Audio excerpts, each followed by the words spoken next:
तो कुछ भक्त खड़े थे वहां दुकान पर और पूछा, महाराज कोई यहाँ ब्राह्मण रहते हैं क्या, या कोई संत प्रवृत्ति का मनुष्य कोई रहते हैं यहाँ? तो कुछ कुछ बड़े भाग्य से हमें प्राप्त होते हैं। उन्होंने कहा, महाराज रहते तो हैं। बोले कुछ नहीं, यहाँ रात्रि विश्राम करना है, प्रातः काल होती है हम पुनः परिक्रमा में चले जाएंगे। हमें श्रीधाम वृंदावन जाना है, हमें नर्मदा जी के तट सटानी घाट पर जाना है। सायंकाल का समय हो गया महाराज, यहाँ विश्राम मिल जाए तो इससे बढ़कर के और क्या होगा। परंतु हम संतों की टोली है, 20-25 संत हैं। संत महात्मा को कुछ प्रसाद मिल जाए, इसी वृक्ष के नीचे प्रसाद बनाएंगे, नारायण को लड्डू गोपाल को प्रसाद पवाएंगे और हम स्वयं सभी संत मिलकर के प्रसाद पाएंगे और जो प्रसाद बचेगा नगरवासियों को वह प्रदान कर देना। तो दुकान पर कुछ विचित्र प्रकार के 2-4-5 लोग खड़े थे। उन्होंने कहा, महाराज ये चपलासर गांव में एक ही व्यक्ति है जो सबसे बड़ा उग्र है और 1-2 गांव में होते ही हैं। उन्होंने कहा कि बड़े संत बने फिरते हो, बोले एक काम करो जाओ। बोले जाओ, तो बोले कहां? तो बोले इसी गांव में एक अजामिल नाम के ब्राह्मण रहते हैं। अजामिल की कथा सुनी होगी आपने। और अजामिल महाराज इतना विद्वत था, परंतु गलत संगति पड़ने के कारण पाप कर्म करने लगा और तो और संतों का महात्माओं का अपमान करने लगा। संत महात्मा बड़े भोले होते हैं, ब्राह्मण बड़े भोले होते हैं, चले गए सहज भाव में। सायंकाल का समय था, आज अजामिल की पत्नी द्वार पर खड़ी थी। देखा कि महाराज संत की टोली आई है, अहो भाग्य हमारे जो हमारे द्वार पर संत आए हैं, इससे बढ़कर के और क्या हो सकता है। और एक बात बताएं आपको, संत ब्राह्मण या गुरु के चरण यदि आपके भवन में पड़ जाए ना महाराज, तो अपने आप को भाग्यशाली नहीं महाभाग्यशाली समझना। संत महात्मा आपको लूटने या ब्राह्मण आपको लूटने नहीं आते, आपके अनेकों अनेकों कष्टों को हर लेते। महाराज एक शब्द में, एक गिलास जल में आपको क्या दे जाएं आप अनुमान भी नहीं लगा सकते। आपकी मांगने की जितनी सामर्थ्य नहीं उससे भी अधिक आपको प्रदान कर जाते हैं। और प्रयत्न करना चाहिए कि महाराज साल भर में या 2 साल में, 1 साल में या 6 महीने में, महीने 2 महीने में ब्राह्मण आए, आकर के मात्र चरण रख जाए महाराज उस ब्राह्मण के चरण में, नमो ब्रह्मण्य देवाय गो ब्रह्मण्य हिताय चा जगद्दिताय कृष्णाय गोविंदाय नमो नमः। समस्त देवताओं का वास होता है, समस्त देवता आपके घर में प्रवेश करते हैं। और जब समस्त देवता आपके घर में प्रवेश करते हैं, जितनी भी विकृति आपके घर में रहती है वह दूर भाग जाती है और परमात्मा आपके घर में वास करने लगता है। इसलिए प्रयत्न करें कि यदि ब्राह्मण संत जाएं तो महाराज कोशिश करें कि एक बार तो वह अपने द्वार पर पहुंच जाए। ये नहीं कि पंडित जी अब स्टेज से उठे तो पंडित जी को मैं पकड़ करके ले जाऊं। अब पंडित जी एक है और घर महाराज 100-200 हैं तो संभव ही नहीं है, लेकिन सबको आशीर्वाद तो सबको है और समय मिले तो जरूर पहुंचेंगे, ऐसी कोई बात नहीं है। लेकिन नहीं तो पता चले आज महाराज 10 घर 20 घर से निमंत्रण आ जाए और पंडित जी वैसी 3-4 घंटे थक के जाएं, 20-25 घर फिर जाएं, फिर रात के टाइम सुबह फिर कोई आ जाए। ये नहीं, यदि जब भी समय मिले कोई संत जाए तो सोचना कि भाग्य है मेरे जो मेरे द्वार पर संत आए हैं। ब्राह्मण जाए तो भाग्य है मेरे ब्राह्मण मेरे द्वार पर आए हैं। वैसे ऋषियों ने बड़े भाव निर्मल भाव से पहुंच गए, कहा कि देवी हम आपके द्वार पर आए हैं, 20-25 संतों की टोली है, कुछ प्रसादी दे दो। गणिका ने कहा, महाराज मेरे कहां ऐसे भाग्य जो मैं आपको प्रसाद बना करके खिला दूं। आपको मैं कच्चा प्रसाद दे देती हूं, जो भी प्रसाद बनाओ आप बना सकते हो महात्मा। रात्रि कालीन में अजामिल आया और अजामिल ने कहा, महाराज मेरे द्वार पर ये 20-25 संत कहां से आए? एक तो मैं स्वयं डाकू हूं, चोरी करता हूं और मेरे द्वार पर संत बैठे हैं।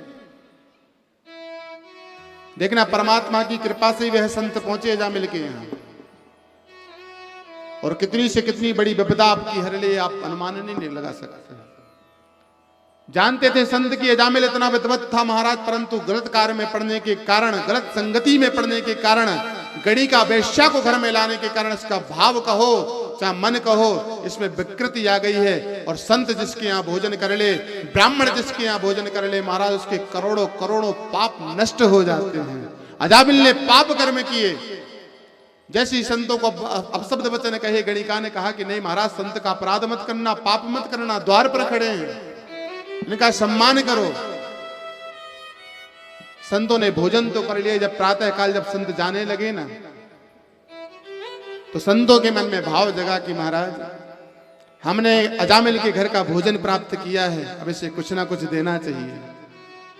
और ब्राह्मण भोजन करे, संत भोजन करे, कुछ ना कुछ उसे जरूर दे। कुछ ना कुछ, ये नहीं कि महाराज 500 का ले आओ या 1000 का, ये कुछ नहीं।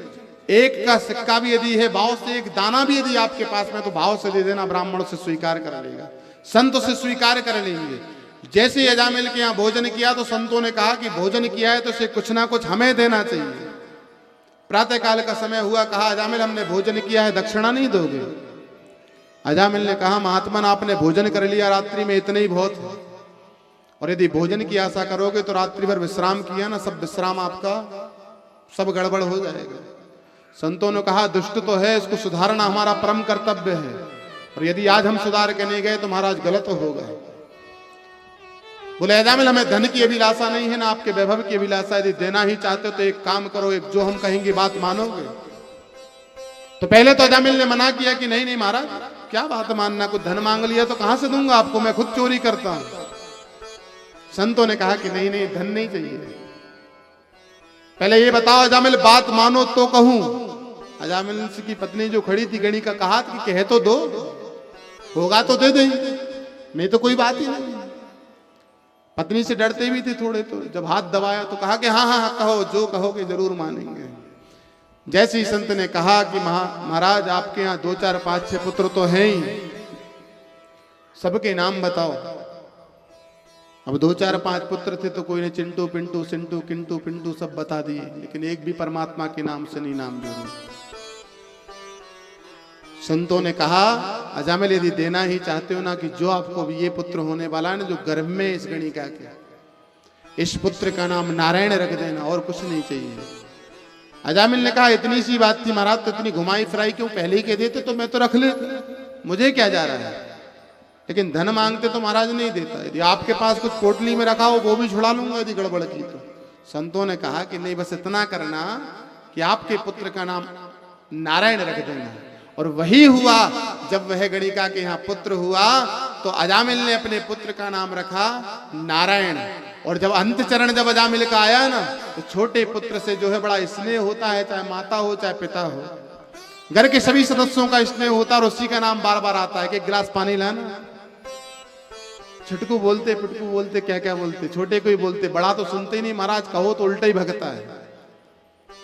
क्योंकि जब गर्भ में था, जब जन्म का समय था, ऊट पटांग सब चीजें देखी तो वैसे ही ऊट पटांग ही जाता है, कहो इधर की तो जाएगा इधर।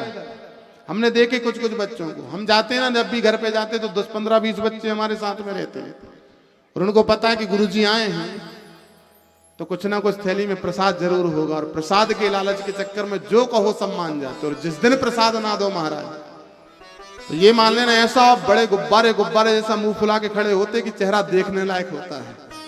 कितनी सुंदर सभी निर्मल मन है, क्योंकि निर्मल मन है उनका।